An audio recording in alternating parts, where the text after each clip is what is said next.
Hello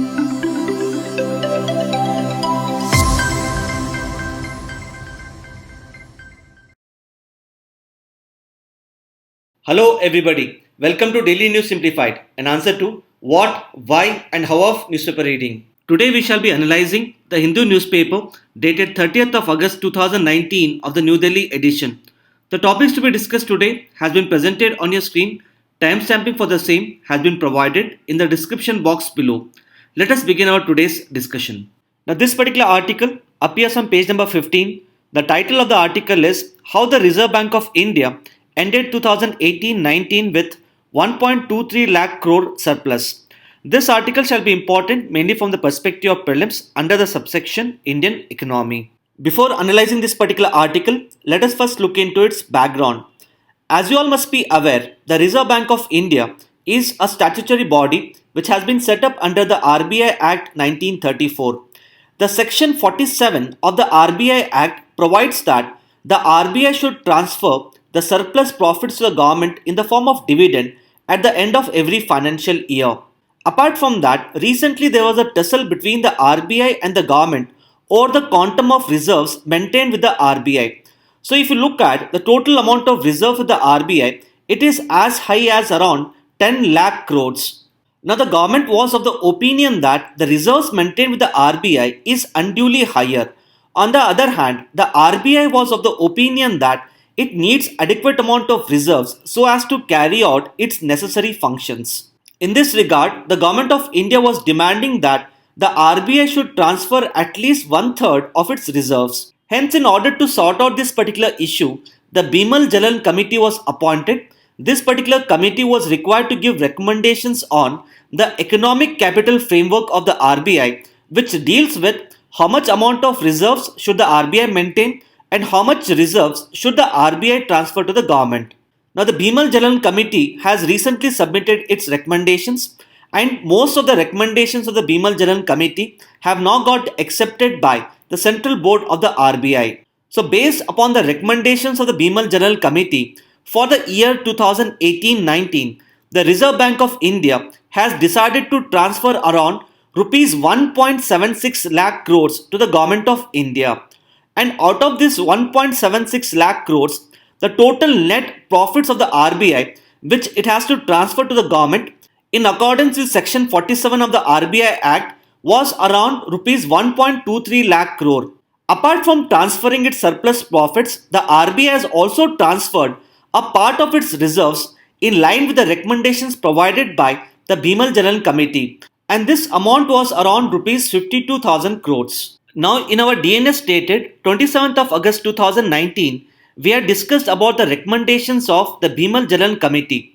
In this particular video, we had discussed as to on what basis did the RBI decided to transfer a part of its reserves to the Government of India. Now, the main focus of the article which we are going to discuss here is not on the transferring of a part of reserves of the RBI to the Government of India. Rather, the main focus of this particular article is to analyze the reasons for the increase in the net profits of the RBI. This is because if you look at the year 2016-17, for this particular year, the total amount of profits of the RBI was around rupees 30,000 crores. On the other hand, for the year 2017-18, the total net profits of the RBI was around rupees 50,000 crores. So if you look at the total net profits of the RBI in the year 2018-19, it is as high as around rupees 1.23 lakh crore, and it is much higher as compared to the net profits of the RBI in the previous years. Hence, in this regard, this particular article here discusses the reasons for the higher net profits of the RBI in the year 2018-19. Now, as to why this particular article becomes important, mainly from the perspective of the prelims, is that in the prelims, one could get a question related to what are the assets and the liabilities of the RBI. On similar lines, a question could also be asked as to what are the main sources of the profits of the Reserve Bank of India. Hence, as part of this video analysis, we'll understand the assets, liabilities and the sources of profits for the RBI. Apart from that, we'll also understand the main reason for the higher net profits of the RBI for the year 2018-19. Firstly, coming to the assets of the RBI, Presently, the Reserve Bank of India has a total assets of around rupees 36 lakh crores, and these assets include first and foremost gold. Presently, the total amount of gold with the RBI is around 618 metric tons, and according to the latest report published by the World Gold Council, RBI is accounted under the top 10 central banks across the world in terms of the gold reserves which they hold. The second assets of the RBI are in the form of the foreign currency assets, and these foreign currency assets include the foreign currency with the RBI, the deposits with the central banks, as well as the deposits of the RBI with the Bank of International Settlement. So if the RBI wishes, the RBI may make certain amount of deposits with the central banks of other countries as well as with the Bank of International Settlement located at Basel in Switzerland. So even these deposits of the RBI are considered to be the foreign currency assets. Further, the RBI can also make investment in the foreign treasury bills issued by the other countries such as USA, European Union, Japan, etc. And all such investment by the RBI are also considered to be the assets. Apart from that, India is a member of the International Monetary Fund, and the IMF as such issues an international reserve asset to all the member countries, and these international reserve assets are referred to as the special drawing rights. So the special drawing rights which are available with the RBI and issued by the IMF are also considered to be the assets of the RBI. Further, you must be aware that the RBI is the lender of the last resort, and it also acts as a banker to the central and state government, and hence the loans extended by the RBI to the central government as well as the state government are also considered to be the assets. The RBI also extends loans to the central government on the issuance of the government securities by the central government. Hence, the government securities lying with the RBI are also considered to be the assets. And lastly, as you all must be aware, the RBI acts as the banker to the banks, and accordingly, the RBI extends loans to the scheduled commercial banks, and these loans extended by the RBI to the banks are also considered to be the assets. So all these assets with the RBI together account for around 36 lakh crores. Coming now to the liabilities of the RBI, as you all must be aware, RBI has the sole authority to print the currency notes in India. So the notes printed by the RBI and put into circulation are not considered to be the assets of the RBI. Rather, these currencies in circulation are considered to be the liabilities of the RBI. On similar lines, the central government as well as the state government may decide to keep a certain amount of money with the RBI in the form of deposits. So these deposits of the central and the state government with the RBI are considered to be the liabilities. Thirdly, all the scheduled commercial banks in India are required to keep a certain percentage of their deposits with the RBI, and this is referred to as the cash reserve ratio. Presently, the cash reserve ratio as stipulated by the RBI is around 4%. So all the scheduled commercial banks are required to keep at least 4% of the deposit with the RBI in the form of the cash reserve ratio, and these CRR deposits of the banks with the RBI are considered to be the liabilities of the RBI. Further, the RBI as a central bank of the country mainly fulfills two roles. The first role of the RBI is to act as a lender of last resort, and the second role of the RBI is to focus on the foreign exchange management. That is to say, the RBI has to ensure that there is no undue volatility in the exchange rate in India. So as a lender of last resort, the RBI would be required to give loans to the central government, state government as well as the scheduled commercial banks in India. Hence, in order to act as a lender of last resort, the RBI requires to maintain adequate amount of reserves. On similar lines, to ensure that there is no undue volatility in the exchange rate system in India, the RBI requires to maintain adequate amount of the foreign exchange reserves.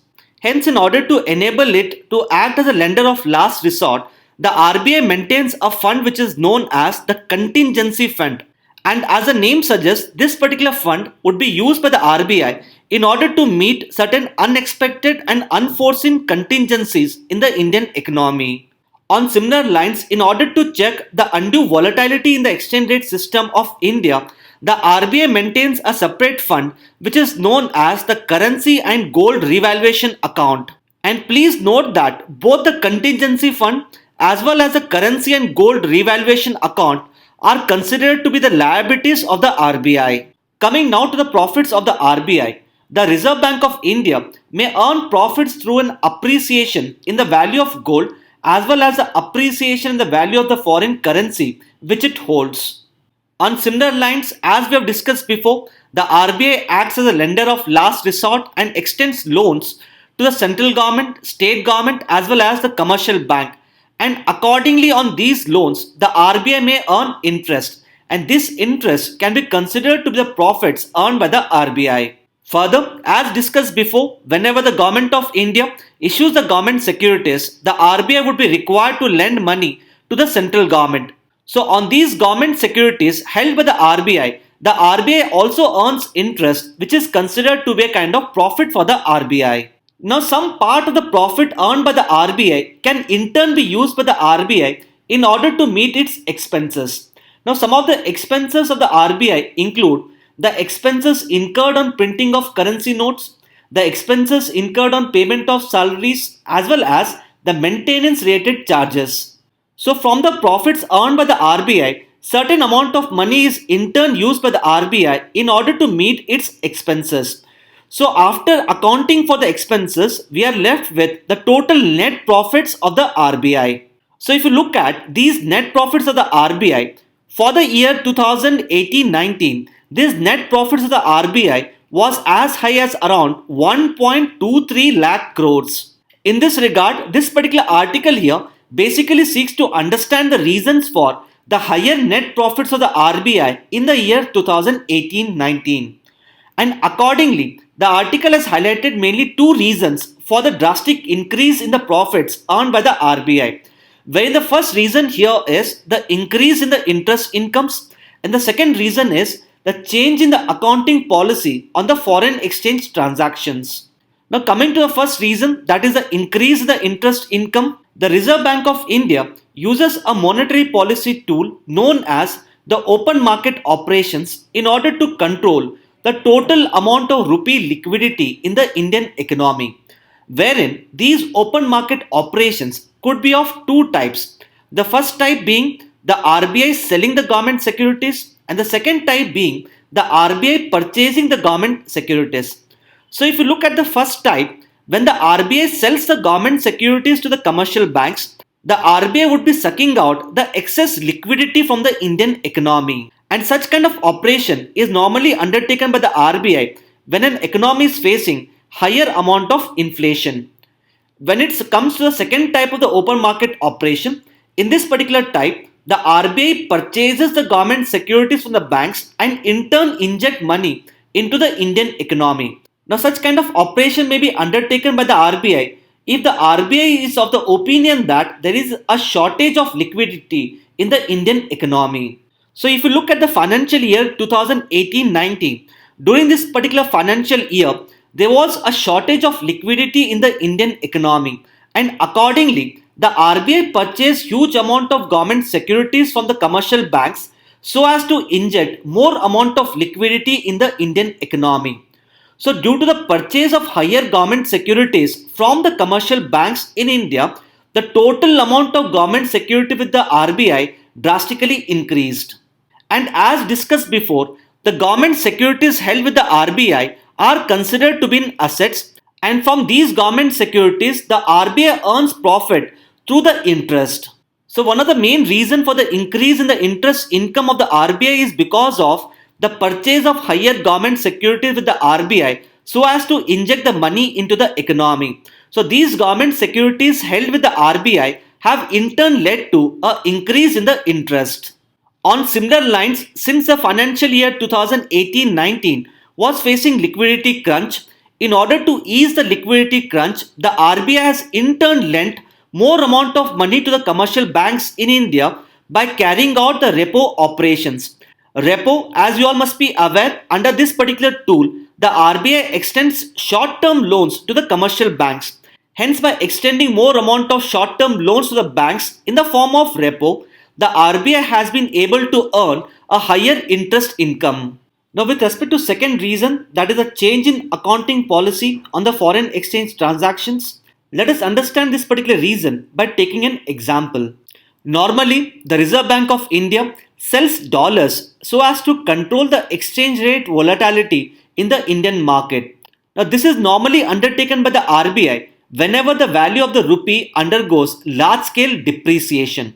Hence, in order to check the large scale depreciation in the value of Indian rupee, the Reserve Bank of India resorts to selling of dollars in the Indian market. In some of the cases, when the RBI sells the dollars, the RBI can also make certain amount of profits. Let us understand this by a simple example. Let's say the Reserve Bank of India has sold $1 on August 29, 2019, which was a Thursday. And as on this particular date, the exchange rate was $1 was equal to rupees 70. However, on August 23rd, 2019, which was the previous Friday, the exchange rate was $1 was equal to rupees 68. Now, as to how the profits of the RBI were calculated under the earlier accounting policy, the profit of the RBI was calculated by comparing the value at which the dollar was sold with the value of the dollar as on the previous Friday. So, if you look at this particular example, the dollar was sold when the exchange rate was $1 was equal to rupees 70. However, the value of dollar as on previous Friday was equal to rupees 68. So if you have to calculate the profits here, the profit would be rupees 70 minus rupees 68. That would come down to rupees 2. So this is how the profits were calculated under the earlier accounting policy. Now the Reserve Bank of India has decided to do away with this earlier accounting policy and has adopted a new accounting policy. Under the new accounting policy, the value at which the dollar was sold is in turn compared with the historical value of dollar, which according to the article comes down to around rupees 53. So if you look at the same example here, the dollar was sold at rupees 70 and the historical value of dollar is considered to be rupees 53. So if you look at the total amount of profits earned by the RBI, in this particular case would be equal to rupees 17. So for the same transaction here, when the profits were calculated using the earlier accounting policy, the profit was around rupees 2. However, for the same transaction, when the profits are calculated through the new accounting policy, the profits earned by the RBI is around rupees 17. In this regard, this particular article has highlighted that since the Reserve Bank of India has adopted a new accounting policy for the foreign exchange transactions, the RBI has been able to register a higher amount of net profits. So these are some of the important aspects which one should know with respect to this particular article. With this, let us now take up the next article. Now the next article appears on page number 11. The title of the article is "What is the right way of regulating the social media?" This article shall be important mainly from the perspective of GS paper 3 under the subsection Challenges to Internal Security through the Communication Networks, as well as role of media and the social networking sites in the internal security challenges. India has seen a rapid growth in the internet penetration and the smartphones. This has in turn led to the increase in the number of user accounts on the various social media platforms such as WhatsApp, Facebook or the Twitter. Now these social media platforms have emerged as the double-edged sword. This is because on one hand, the social media platforms have promoted discussion and debates leading to strengthening of our democracy. On the other hand, the various social media platforms have been misused by certain anti-social elements to circulate the fake messages or to foment the communal disturbances. In this regard, this particular article discusses as to what is the right way of regulating the social media. Now, in our DNS dated 20th of May 2019, we had discussed in detail as to how the social media in India has emerged as a double-edged sword. Apart from that, we had also discussed certain measures taken by the social media platforms such as Facebook in order to ensure that the social media platforms are not misused. Hence, what we would do here is that we would attach this previous DNS video for your revision. Now you can go through this particular DNS video and try to write the answer for the mains question for the practice given at the end of this particular discussion. Presently, 35% of India's population have digital footprint. Apart from that, India has also emerged as the second largest internet market across the world. Accordingly, there has been rapid growth of the social media networking sites such as the Facebook, Twitter, WhatsApp, etc. Now, these social media networking sites have now emerged as new political battlegrounds during the elections. Now, this is evident in the fact that various political personalities and the political parties have increasingly resorted to the usage of social media in order to connect with their people. Now, the usage of social media during the elections has both positive as well as the negative impact on the democratic process. On one hand, the increase in the usage of social media can strengthen democracy. On the other hand, the social media can lead to the democratic recession. Now, the democratic recession here essentially refers to the fact that the governments and the political parties can misuse the social media for their own personal gains, and this can lead to an erosion in the democratic values. Now, with respect to the positive impact of the social media in the elections, the social media can strengthen democracy by helping the political parties as well as the citizens. Now, with respect to political parties, the social media enables them to engage with their voters, understand their problems, and then formulate their political manifesto. In other words, the social media enables the political parties to understand the problems of the people and take suitable actions to address those problems. Now, with respect to how it benefits the citizens, the social media enables the citizens to voice their views, opinions, as well as the dissent against the political personalities and the political parties. And this would in turn strengthen the fundamental right of speech and expression as guaranteed under Article 19 of the Indian Constitution. Further, the social media leads to increase in the transmission of information leading to a informed citizenry in India, and such people can make informed decisions. The social media can also help in the political mobilization wherein people facing same problems can come together and present their problems before the political parties. And lastly, the social media platforms have also emerged as another forum for the grievance redressal, wherein any citizen can simply write a Facebook post or tweet a message to the concerned minister, and normally such grievances are immediately addressed. Now, in spite of the positive role played by the social media in the Indian democracy, the social media can also subvert the democratic process. That is why the social media is also referred to as the double-edged sword with respect to the Indian democracy. In this regard, this article here has highlighted as to how the social media can have an adverse impact on the Indian democracy. Apart from that, it has also highlighted some of the steps taken by the Facebook in order to address these adverse impacts. Hence, as part of this video analysis, let us start understanding these two aspects of the article. Let us first understand the negative impact of the social media in the elections. For any democracy to be effective and vibrant, it has to promote the 3 Ds. Now, the 3 Ds here stand for debate, discussion, and dissent. And in order to facilitate the 3 Ds, two factors are critical. First and foremost, people should be able to express their opinions as well as viewpoints. And the second critical factor is that people should be receptive to the viewpoints of others. So it is only when people become receptive to the viewpoints and opinions of others, it would be able to facilitate debate and dissent. However, what is being said is that with the increase in the usage of social media, people are becoming non-receptive to the viewpoints and opinions of others. Now, this is because the increase in the usage of social media is leading to the hardening of one's beliefs, views, and opinions, wherein people are becoming non-receptive to the other's viewpoints. And this can be understood by looking at the algorithms used by the social media platforms such as the Facebook and Twitter. Now, based upon your previous posts and searches, the algorithms used in these social media platforms would suggest who to follow. For example, if a person is politically inclined towards a right-wing political party, under such circumstances, such a person would get a list of suggested persons to be followed, and these people would have the same right-wing ideology as well. So, a person who is having a right-wing ideology would continue to follow those people who have the same right-wing ideology.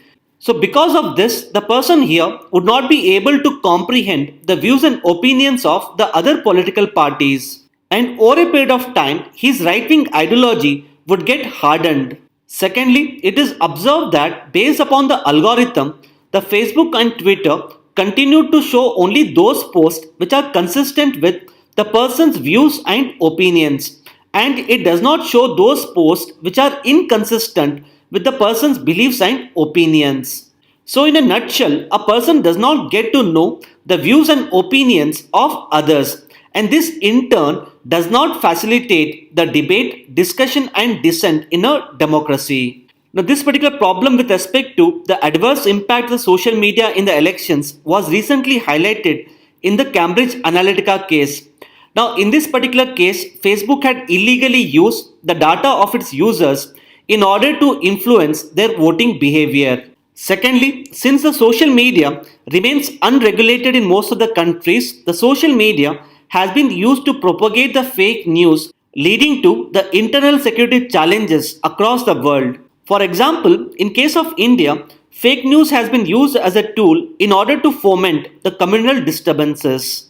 Apart from that, the social media platforms have also been misused by certain authoritarian governments in order to manufacture the positive public opinion about themselves. And lastly, it can also be stated that the increase in the usage of social media has led to deterioration in the political discussion during the elections. Normally, it is observed that the discussions on the social media are not related to the main issues such as the issues related to the unemployment, prices, gender empowerment, etc. Rather, all these main issues get sidelined and other unimportant issues such as the issues related to religion, caste, etc. gets highlighted. And overall, this leads to a deterioration in the political discussions in the elections. Now, this particular article here has highlighted various steps taken by the Facebook in order to counter the problem of the social media in the elections, wherein it has highlighted that the Facebook has developed artificial intelligence and machine learning tools in order to ensure that there are sufficient amount of checks and balances so as to promote free and fair elections. As part of this artificial intelligence and machine learning tools, inaccurate and abusive Facebook accounts are removed by this particular company. So all those accounts which fail to comply with the rules and regulations laid by the Facebook are immediately removed, and this removal is possible by using the artificial intelligence. So accordingly, the removal of such accounts would check the propagation of the fake news in India. However, the article has raised certain concerns with respect to the artificial intelligence and machine learning tool introduced by the Facebook. The article highlights the fact that such tools give greater powers to social media networks in order to control the content which is displayed on their platforms. So ideally, in a democratic country, the government should be able to decide as to what kind of online content should be displayed. However, what is happening is that presently it is a Facebook which is deciding as to what kind of digital content should be displayed on its platform. And accordingly, the article believes that such powers can be misused by the Facebook in order to suppress dissent. So overall, the article highlights that the AI/ML tools give greater powers to social media networks rather than the governments of the country. And looking at the way the social media has been misused in the election process, it is highlighted that such AI/ML tools can actually be misused by the social media platforms. So these are some of the important aspects which one must know with respect to this particular article. Further, based upon our discussion, a main question for your practice here could be: the social media has to emerge as an enabler for the democracy rather than a cause for the democratic recession. Examine. Now you can try writing answer to this particular question based upon our video analysis. Now the next article appears on page number 9. The title of the article is GI tag for Tamil Nadu's Dindigul Lakh and Kandangi Saree. This article shall be important mainly from the perspective of prelims under the subsection Current Events of National Importance. Now, this particular article is also important because if you look at the previous year prelims questions, questions have been asked with respect to the geographical indication tag. Hence, as part of this video analysis, we'll understand all the dimensions related to the GI tag and then we'll come back to solve this previous year prelims questions. Now, coming to the basic details about the GI tag. Now, in case of India, there are certain special products who owe their speciality to the region in which they are either grown or manufactured. Hence, in order to protect these special categories of products, the geographical indication tag has been provided. It is to be noted that the geographical indication tag can be provided for the agricultural products, natural products, as well as the manufactured products. Now, the manufactured products as such can include both handicraft products as well as the industrial goods. The geographical indication tag have been provided under the World Trade Organization's multilateral agreement known as trade-related aspects of the intellectual property rights. Now, apart from giving protection for the GI tags, the TRIPS agreement also provides for the protection of the patents, copyrights, trademarks, etc. Hence, in accordance with the protection given to the GI tag under the TRIPS agreement, the Parliament of India has enacted the Geographical Indication of Goods Registration and Protection Act 1999. Now, the first product to get the GI tag in case of India was the Darjeeling tea. And over a period of time, more than 300 products in India have been issued the GI tag. Now, some of the products which have been issued with the GI tag include Mysore silk, Kanchipuram silk, Channapatna toys, Coorg oranges, etc. And just last month, the GI tag has also been issued for the Odisha Rasgulla. So, what benefit does a product get when it gets the GI tag? So, when a product has been given the GI tag, it gives exclusive right to the communities living in that particular region to use the indication on their products. And such kind of exclusive right given to the communities would in turn prevent the misuse of the GI tag by the third parties. It is to be noted that the concept of patents is little different from that of the GI tag. Now, patents are normally issued in case of major invention or innovation. However, the GI tag is issued for certain special characteristics of a product.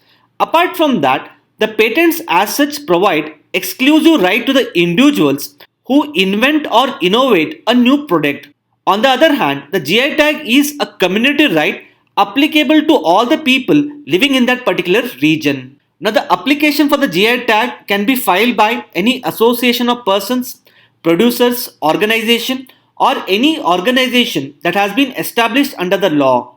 Further, it is to be noted that the Geographical Indication of Goods Act 1999 is administered by Controller General of Patents, Design and Trademark, who also acts as the registrar of the geographical indications. More importantly, the validity of a GI tag is applicable for a period of 10 years. This is unlike the validity for a patent which is applicable for a period of 20 years. What is also equally important to be noted here is that even though the GI tag is applicable for a period of 10 years, normally it is renewed after the 10-year period. Now, with respect to differences between the GI tag and the trademark, now the trademarks as such can be considered more to be commercial in nature as compared to the GI tag. This is because the trademark helps the companies to distinguish their products from the products of another companies.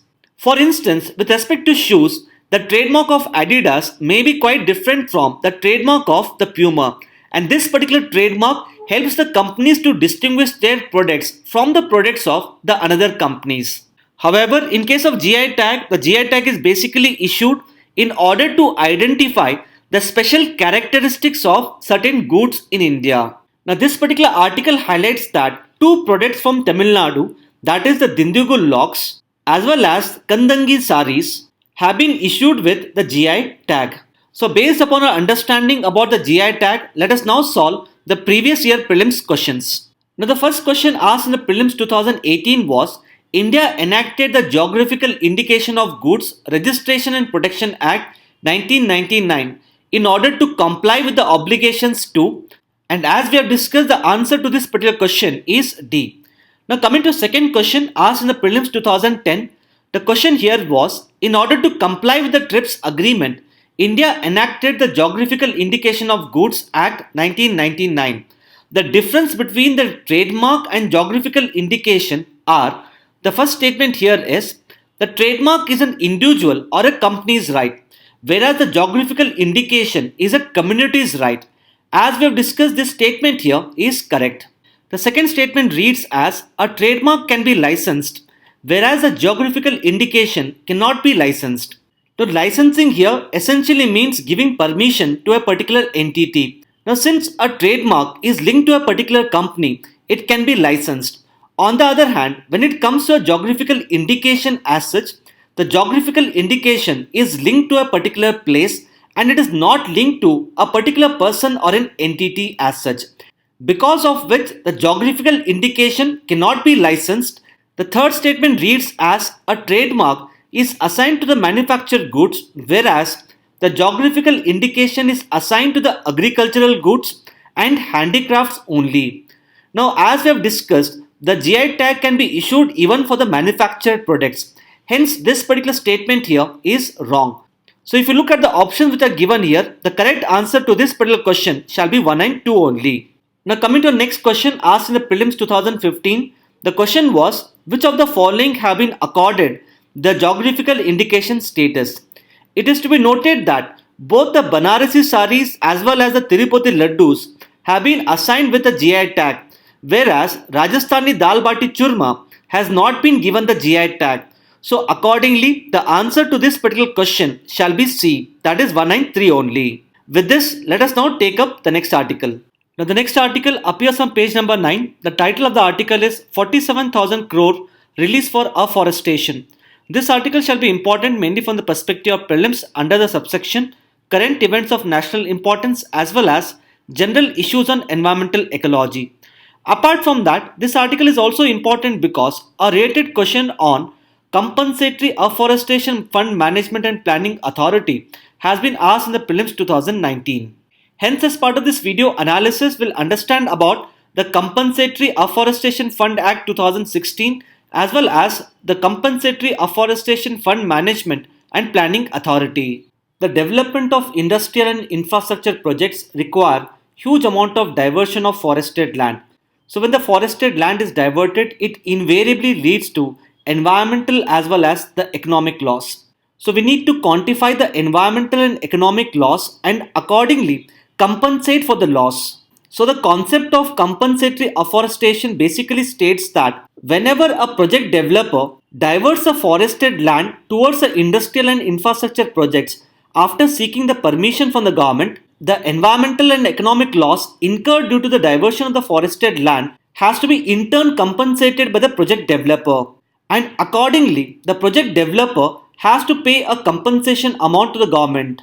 So the idea here is that this particular compensation amount should be in turn used for afforestation, that is growing of forest in the other regions. Now this particular compensation amount to be paid by the project developer would in turn depend upon the value of the goods and services that the diverted forested land would have otherwise provided.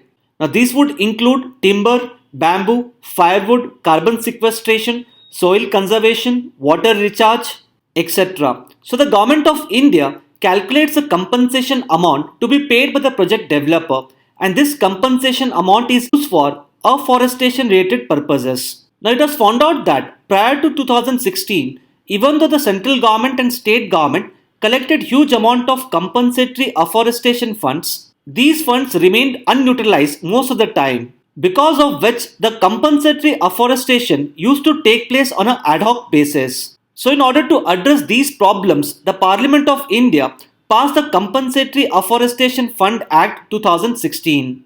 Now this particular act provides for setting up of national as well as state level compensatory afforestation funds.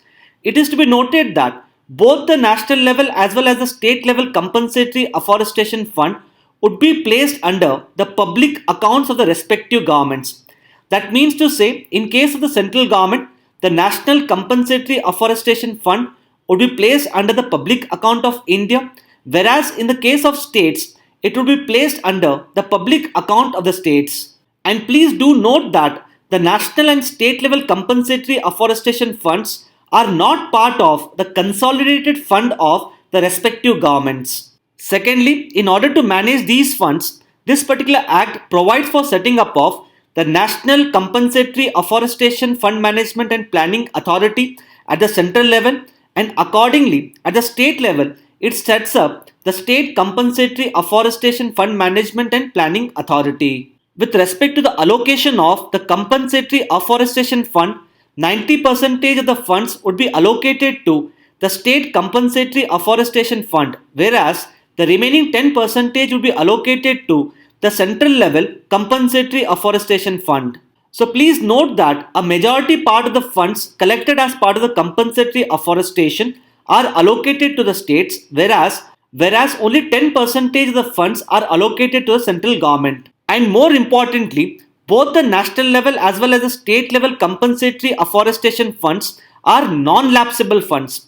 Now, non-lapsable essentially means if the central government and the state government do not utilize the fund as of the end of the financial year, then these funds would in turn continue even for the next year as well. Now, some of the permitted activities provided under the Act include compensatory afforestation, catchment area treatment, forest fire prevention, soil conservation measures, and the development of the wildlife habitat. Some of the activities which are prohibited under the Act include the payment of salaries to the forest officials, buying of equipment for the forest officers, and so on. Now, this particular act becomes extremely critical because if you look at the total forest cover in India, it is around 21.54% according to the latest State of Forest report published by the Forest Survey of India, and this is much below the targeted forest cover of 33%. In this regard, this particular act has to be properly implemented so as to increase the forest cover in India. However, this particular act has certain concerns. The first concern here is that there has been undue delay in the notification of rules for the management of funds. It was only recently that in August 2019, the Union Ministry for Environment and Forest has come up with the final notification of the rules. And in accordance with the notification of rules, as this particular article highlights, now the central government has decided to transfer around 47,000 crores to the state government for the purpose of afforestation. The second concern with this particular act is that this particular act does not provide for a mandatory consultation of the Gram Sabhas for the utilization of the compensatory afforestation funds. And thirdly, the Office of CAG has highlighted that presently the state forest departments are not properly equipped to handle the funds provided under the compensatory afforestation. So based upon our understanding of the Compensatory Afforestation Fund Act 2016, let us now solve the prelims 2019 question. The first statement which is provided here is, as per the law, the Compensatory Afforestation Fund Management and Planning Authority exists at both national and state levels. Now, as we have discussed here, this particular statement is correct. The second statement reads as, people's participation is mandatory in the compensatory afforestation programs carried out under this particular act. As we have discussed here, this particular statement is wrong, and accordingly the answer to this particular question is A, that is one only. Thus, having analyzed all the aspects related to this particular article, let us now take up the next article. Now, this particular article appears on page number 1. The title of the article is Russia said to offer the submarines during Modi-Putin summit. This article shall be important mainly from the perspective of GS Paper 2, International Relations, under the subsection Bilateral Groupings and Agreements involving India or affecting India's interest. Now, the Prime Minister Narendra Modi is set to visit Russia in the next week. Now, one of the important highlights of this particular visit is that the Russian government has recently stated that it is ready to offer its conventional submarines to India. Now, apart from the offer of the sale of the conventional submarines, the Russian government has also decided to offer the Sukhoi 57, a fifth generation fighter aircraft, to India. Now, the sale of these military equipment is said to take place through government to government route. Now, this particular article here as such becomes a news in transition, wherein the article highlights that the Russian government may offer both the conventional submarines as well as the Sukhoi 57 fifth generation fighter aircraft. So as and when the summit is concluded and these deals finalized, we shall discuss in detail about the India-Russia relationship. Now in our mains Compass magazine on international relations and internal security, we have discussed in detail about the Indo-Russia relationship. Now in this particular Compass magazine, we had highlighted that in May 2018, Prime Minister Narendra Modi and Russian President Vladimir Putin have held their first informal summit in the city of Sochi. Apart from that, India and Russia have designated the relationship as Special and Privileged Strategic Partnership. As part of the Special and Privileged Strategic Partnership, Russia as well as India have decided as to how they would take the partnership forward. Further, we had also discussed on the recent developments between India and Russia, particularly with respect to the reforms of the United Nations Security Council. We had also discussed as to how the commercial and connectivity cooperation between India and Russia can be taken forward. Further, one of the main pillars of the cooperation between India and Russia is with respect to cooperation in the field of defense as well as security. Hence, in this regard, we had discussed as to how India and Russia have decided to take forward their security cooperation. Now, all these aspects related to the bilateral relationship between India and Russia have been incorporated in your PDF for the reference. So please go to the PDF in order to understand the different dimensions of bilateral relationship between India and Russia. And after going to the content provided in the PDF, please try to write the answer for this particular mains question for practice. The question here is, assess the impact of change in the global geopolitics on India-Russia relationship. In this context, highlight the prospective areas of engagement between the two countries. Now you can try writing answer to this particular question based upon the content which is provided in the PDF. And as stated before, as and when the Indo-Russia summit is concluded, we shall discuss in detail about the bilateral cooperation between the two countries. Now the next article appears on page number 22. The title of the article is Measles cases 3 times more than the last year. This particular article shall be important mainly from the perspective of prelims under the subsection General Science. In the recent years, there has been dramatic resurgence of measles cases across the world. Recently, 4 countries in the Europe have lost the status of being the measles-free country. In response to growing measles cases across the World Health Organization has launched the Global Vaccination Program. Now, as to why this particular article becomes important with respect to prelims is that in previous year prelims, questions have been asked with respect to the global outbreak of diseases such as the Ebola, H1N1, and even in the prelims 2019, there was a question related to the outbreak of hepatitis.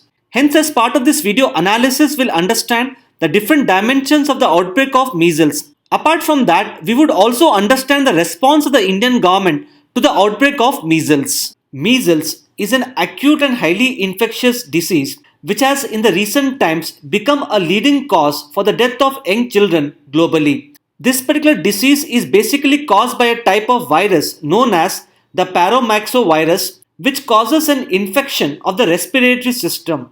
So if you look at the symptoms caused by the measles symptoms are accompanied by 3 C's, that is common cold, cough as well as conjunctivitis. Apart from the 3 C's, one also comes across the tiny greyish white spots on the mouth as well as throat, and these greyish white spots are also referred to as the Koplik spots. With respect to treatment for the measles, there is no specific treatment available for the measles. However, most of the patients would recover if they are provided with the supportive treatment. More importantly, it is to be noted that measles is easily preventable through the administration of the measles rubella vaccine.